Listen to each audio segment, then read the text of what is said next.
You're going to be the next president of the United States. It's over. Joe Biden will be the 46th president of the United States of America. It is time, he says, to unite and to heal. Donald Trump, who's playing golf, still refuses to concede.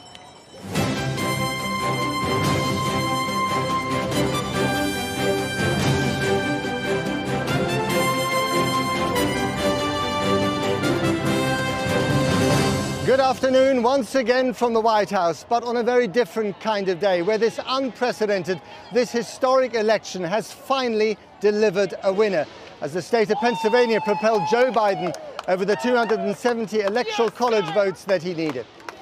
It means that he will become the 46th president-elect of the United States, and for the first time, a female vice president and woman of color will be at his side. The loser, Donald Trump, becomes a one-term president, though this is a status that he continues to fight. During his 4 years in office, he proved to be the most divisive president since Nixon, as well as one of the least predictable and the first to proclaim policy via Twitter. President-elect Biden is expected to speak later today, but he tweeted, "I'm honored you have chosen me to lead our great country. I will be a president for all Americans, whether you voted for me or not." Just minutes before the result, Mr. Trump was busy tweeting that he'd won the election by a lot in his trademark capital letters. He's still declaring the contest is far from over. His lawyers are still trying to contest the count. But Mr. Trump received the news that he had feared most as he was heading for a bunker on his favorite Virginia golf course. I promise you this, I will be a president for all Americans, whether you voted for me or not. Joe Biden has given his first reaction to his election victory tonight, declaring it is time to get past the anger and the harsh rhetoric, to unite and to heal. A message which Donald Trump does not appear to be taking on board, threatening to launch more legal action beginning on Monday. This is how it finally happened after 4 long days and nights of limbo. Just over 2 hours ago, the state of Pennsylvania was called for Mr. Biden. It's 20 electoral college votes, giving him the majority that he needed. Listen to the crowd around us here. Our Washington correspondent, Siobhan Kennedy, has this report. After 4 long, tense days, we've reached a historic moment in this election. We can now project the winner of the presidential race. After a fresh batch of results gave Joe Biden an untouchable lead in the key battleground of Pennsylvania, CNN became the first U.S. network at 11:23 a.m. to call the 2020 election. The second term. We're able to make this projection because CNN projects Biden wins Pennsylvania. One of its commentators moved to tears at the news. Well, it's easier to be a parent this morning. It's easier to be a dad. It's easier to tell your kids character matters. It matters. The other networks quickly followed. Okay, we have an announcement to make. Joe Biden is president-elect. The Fox News decision desk can now project that former Vice President Joe Biden will win Pennsylvania and Nevada, putting him over the 270 electoral votes he needs to become the 46th president of the United States. Best day ever. Celebration broke out across the country, no more so than in front of the White House. Today, oh my God, seriously. Oh, thank you. People who may have thought that America had lost its way, we're back. Feels absolutely unbelievable. Best feeling I've had in my life. So many of us worked so hard for so long to make sure that this republic actually survives, because if we had lost this, it wouldn't have survived. Not only is Joe Biden the oldest person ever to become president, history is made with the selection of his vice president, Kamala Harris, who becomes the first woman and the first black woman to win the office. The moment of realization captured on Twitter. We did it, Joe. You're going to be the next president of the United States. On news that he would become America's 46th president, Joe Biden tweeted, "America, I am honored that you have chosen me to lead our great country. The work ahead of us will be hard, but I promise you this, I will be a president for all Americans, whether you voted for me or not. I will keep the faith that you have placed in me. Donald Trump, who spent the majority of the week holed up inside the White House, ventured out this morning to play golf, unaware that his presidency was about to come to an end. In a statement issued by his campaign, Mr. Trump insisted, though, that the election was far from over and said he wouldn't rest until the American people have the honest vote count they deserve. But Americans celebrating across the country felt they had been given exactly that, a vote count that's delivered a result in the 2020 election and Joe Biden as their new president-elect. Siobhan Kennedy. Now, let me tell you, I've covered 7 American presidential elections. I have never seen anything like this. There are tens of thousands of people, perhaps even more, converging from all over Washington to this place here, 16th Street, right in front of the White House. This place is absolutely full. Now, even after Obama was elected in 2008 for the first time, you didn't see crowds like this.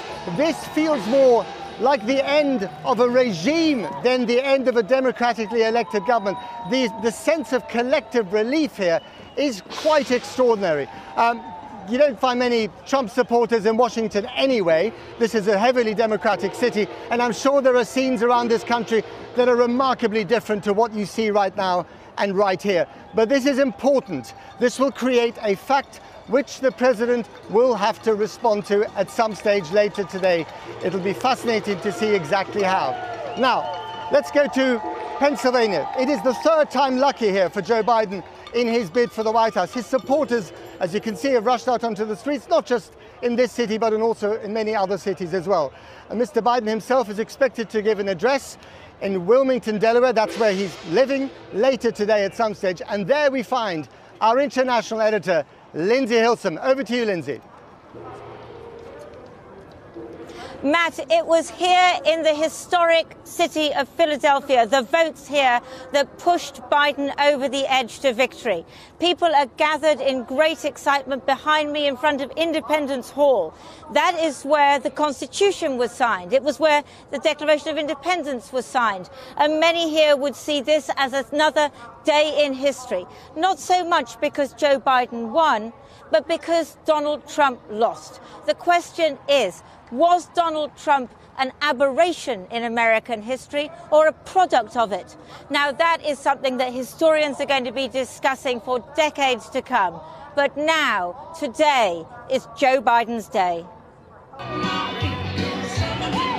Sometimes you just have to dance in the street and celebrate an end, at last, to this seemingly endless election. And for Biden supporters, so much more. The crowd's getting bigger and people are getting more excited. For many of these people, it's not just that Joe Biden, their man, is now going to be in power. They say it's an end to 4 years of nightmare. I'm really happy that half the country will no longer accept racism and bigotry and no more years of this. I feel as if my children and my grandson have a future now in the United States. Love and peace win. I feel amazing. Unbelievable. I'm really happy. Yeah.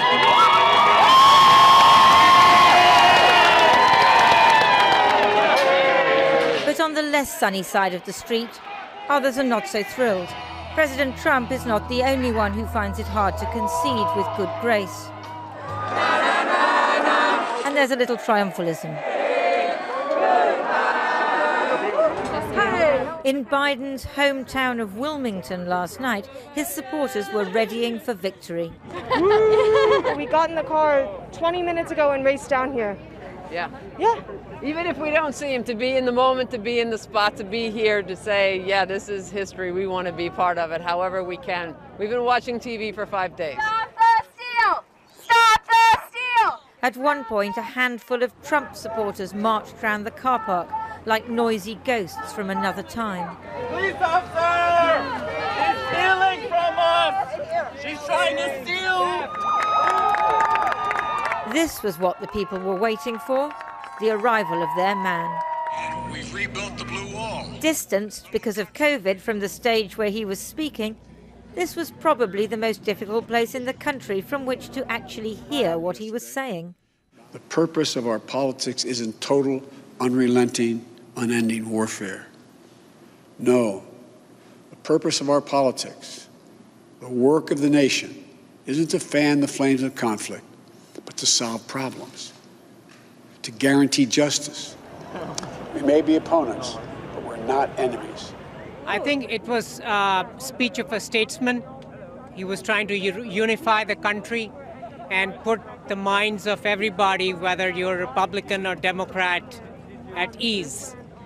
Biden was clear about the priorities ahead. Yesterday, Senator Harris and I held meetings with groups of experts on public health and the economic crisis this country is facing. We want everyone to know on day one, we're going to put our plan to control this virus into action. The fact that they're already taking steps to prepare for their win because they're confident that they're going to win, and they're reaching out to experts speaks volumes of the difference between his campaign versus the campaign of President Trump. Last night's confidence has given way to today's triumph and the difficult task of reuniting this polarized country. Lindsay Hilsum reporting from Wilmington, Delaware. Now, Donald Trump received the news that he really didn't want to hear when he was in the bunker. And I'm not talking about the building behind me, I'm talking about the bunker on his favorite golf course in Virginia. Let's go to Siobhan Kennedy now. Siobhan, what's the reaction been from the White House? Well, you can imagine Donald Trump is not taking this on the chin. Worth remembering how we got here, of course, that Joe Biden managed to secure 279 of those electoral college votes, taking him over the total that he needed, 270 versus Donald Trump's 214. And of course, that tally could rise substantially if Mr. Biden manages to secure Georgia and Arizona and Nevada, which is not beyond belief. That could happen today or over the weekend. Ordinarily, what we would expect now is a gracious concession speech from the incumbent, but I think we all know that that is not what we are going to get from Donald Trump. He's issued just this one rather long, rambling statement today where he has said that the election has not in any way been decided, that Joe Biden has not been certified as the winner of any states, let alone the highly contested states headed for mandatory recounts. And he says that beginning Monday, Matt, our campaign will start prosecuting our case in court